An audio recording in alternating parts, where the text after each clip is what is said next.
इयम् आकाशवाणी सम्प्रति वार्ताः श्रूयन्ताम् प्रवाचकः जतिन शर्मा।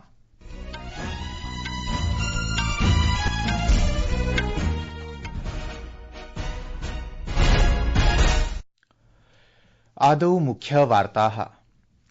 प्रधानमन्त्री नरेन्द्र मोदी एवं अंगोलायाः राष्ट्रपतिः जोआओ लॉरेन्को इत्यनयोः मध्ये प्रतिनिधिमण्डलस्तरीय वार्तायाः अनन्तरं भारत अंगोला देशौ विभिन्न सन्धिषु हस्ताक्षरितवन्तौ।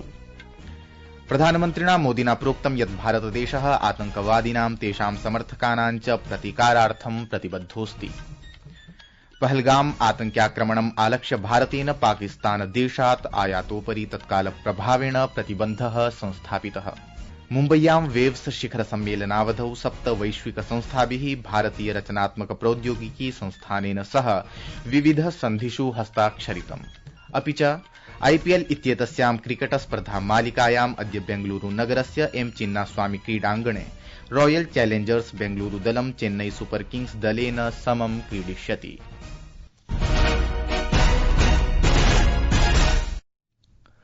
अथ वार्ताः विशदीकृत्य। भारत अंगोला देशौ अद्य कृषि पारंपरिक चिकित्सा संस्कृति सहितेषु विविध क्षेत्रेषु आदान प्रदानं विहितवन्तौ।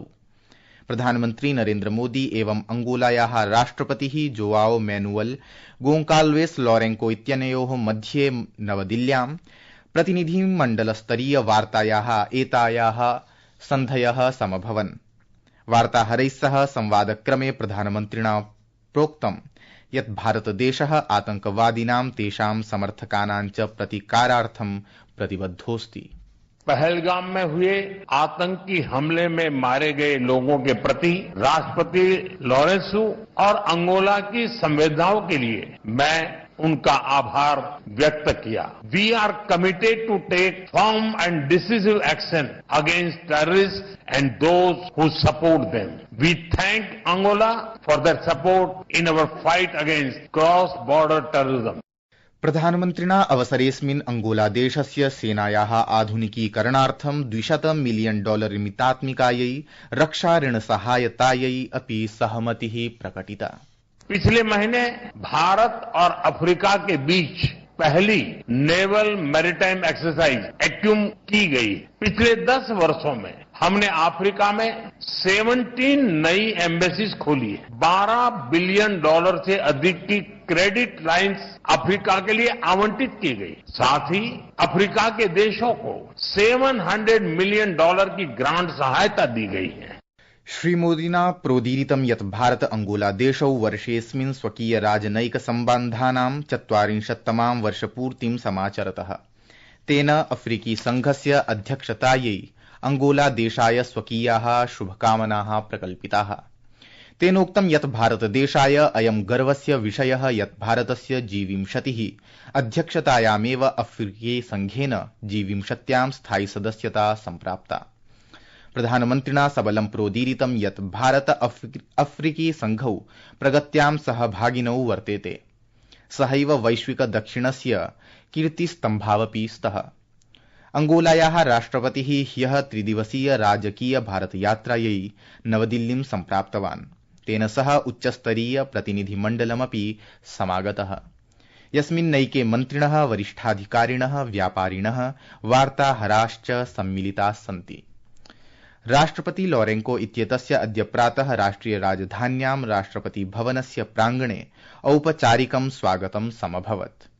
राष्ट्रपतिः द्रौपदी मुर्मुः, प्रधानमन्त्री नरेन्द्र मोदी च अंगोला राष्ट्रपतेः स्वागतं कृतवन्तौ। वार्ताहरैः सह संवादक्रमे राष्ट्रपतिः लॉरेन्को इत्येषः प्रोक्तवान् यत् 38 वर्षेषु इयं प्रथमा राजकीय यात्रा वर्तते। अंगोलायाः कृते अयं महत्वपूर्ण क्षणः वर्तते। अवसरेऽस्मिन् वार्ताहरान् सम्बोधयन् विदेश मन्त्रालयस्य सचिवः दम्मू रविः विज्ञापितवान् यत् अंगोला देशः भारतात् रक्षोपकरणानि क्रेष्यति। संस्कृत वार्तायाः संस्करणमिदम् इदानीम् आकाशवाणीतः प्रसार्यते। सममेव अयं कार्यक्रमः आकाशवाण्याः अन्तर्जालपटले www.newsonair.gov.in इत्यत्र अथ न्यूज ऑन एआईआर चलदूरभाषीय तन्त्रांशे अपि समुपलब्धो भविष्यति। पञ्चविंशत्यधिक-द्विसहस्रतमवर्षस्य प्रधानमन्त्री राष्ट्रिय बाल पुरस्कारेत्यस्य नामाङ्कनं सम्प्रति 5 वर्षात् 18 वर्षीय बालकानां कृते उद्घाटितमस्ति। प्रधानमन्त्री राष्ट्रिय बाल पुरस्कारः भारतस्य राष्ट्रपतिना प्रतिवर्षं देशे बालानाम् असाधारणोपलब्धीनां कृते मान्यता प्रदानाय च प्रदीयते। एषः प्रतिष्ठितः राष्ट्रस्तरीयः पुरस्कारः अस्ति। एषः पुरस्कारः तेभ्यः बालकेभ्यः प्रदीयते ये वीरता, समाजसेवा, पर्यावरण, क्रीडा, कला, संस्कृति, विज्ञान, प्रौद्योगिकी चेत्यादिषु वर्गेषु उत्कृष्टतां प्रदर्शयन्ति। नामाङ्कन प्रदानस्य अन्तिमा तिथिः जुलाई मासस्य 31 दिनाङ्कमस्ति। भारतेन पाकिस्तान देशात् प्रत्यक्षाप्रत्यक्षरूपेण आयातोपरि तत्कालप्रभावेण प्रतिबन्धः संस्थापितः।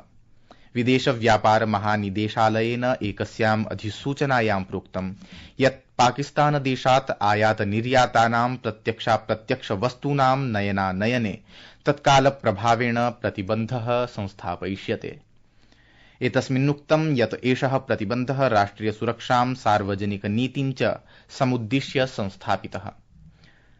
प्रतिबन्धः पहलगाम आतंक्याक्रमणम् आलक्ष्य भारतेन पाकिस्तान देशात् सर्वासु श्रेणीषु पत्रव्यवहाराणां, प्रेष्य वस्तूनां च आदान प्रदानं स्थगितमस्ति।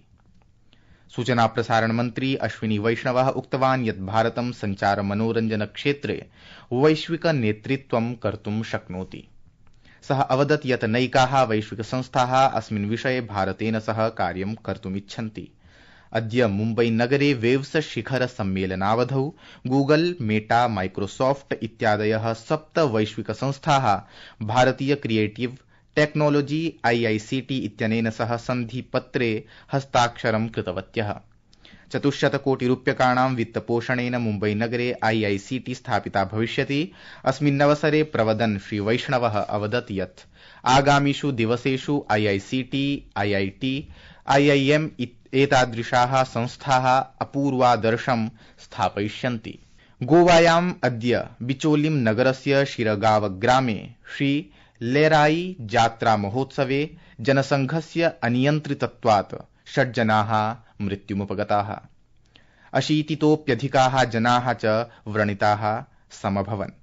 व्रणितानां चिकित्सा बिचोलिम् आरोग्यकेन्द्रे, मापुसा मण्डलीय चिकित्सालये, गोवा चिकित्सालये च जायमाना वर्तते। अद्य प्रातःकाले एषा घटना अभवत् यदा सहस्राधिकाः भक्ताः मन्दिरे पुरातन परम्परायाः साक्षित्वेन भागं ग्रहीतुम् एकत्रिताः, यत्र नग्नपदाः धूण्डजनाः ज्वलन्त अंगारेषु प्रचलन्ति। मुख्यमंत्री डॉक्टर प्रमोद सावंत मापुसा मण्डलीय चिकित्सालयं गत्वा व्रणितैः सह मिलितवान्। प्रधानमन्त्री नरेन्द्र मोदी, राष्ट्रपतिः मुर्मुः च घटनामालक्ष्य दुःखं प्रकटितवन्तौ। रक्षा राज्यमन्त्री संजय सेठः मई मासस्य 9 दिनाङ्के मास्को विजय दिवस पथ सञ्चलने भारतस्य प्रतिनिधित्वं करिष्यति। रक्षा मन्त्रालयेन उक्तं यत् रक्षामन्त्री राजनाथ सिंहस्य स्थाने श्री सेठः रशिया देशं गमिष्यति। पूर्वं विदेश मन्त्रालयस्य सूत्रेषु उक्तं यत् रूस देशेन प्रधानमन्त्री नरेन्द्र मोदी समारोहे आमन्त्रितम् आसीत्। भाजपा दलेन अद्य कांग्रेस दलम् आक्षिप्तं यत् कांग्रेस दलं राष्ट्रिय सुरक्षां शिथिलीकरोति। सहैव कथितं यत् दलमिदं पाकिस्तान देशस्य पक्षे वाक्यप्रपञ्चं कुर्वन्नस्ति। भारतस्य ऋतुविज्ञान विभागेन उत्तम पश्चिम भारतस्य अनेकेषु भागेषु आगामिषु 4-5 दिवसेषु वज्रपातेन, विद्युद्योतनेन, ओलावृष्ट्या, तीव्रवायुना च सह वर्षा भविष्यतीति पूर्वानुमानितम्। IPL इत्येतस्यां क्रिकेट स्पर्धामालिकायाम् अद्य बेंगलुरु नगरस्य एम चिन्नास्वामी क्रीडाङ्गणे रॉयल चैलेंजर्स बेंगलुरु दलं चेन्नई सुपर किंग्स दलेन समं क्रीडिष्यति। क्रीडैषा सायंकाले 7:30 क्रीडिष्यते। गतरात्रौ अहमदाबाद नगरे गुजरात टाइटन्स दलेन सनराइजर्स हैदराबाद दलं 38 धावनाङ्कैः पराजितम्। इति वार्ताः।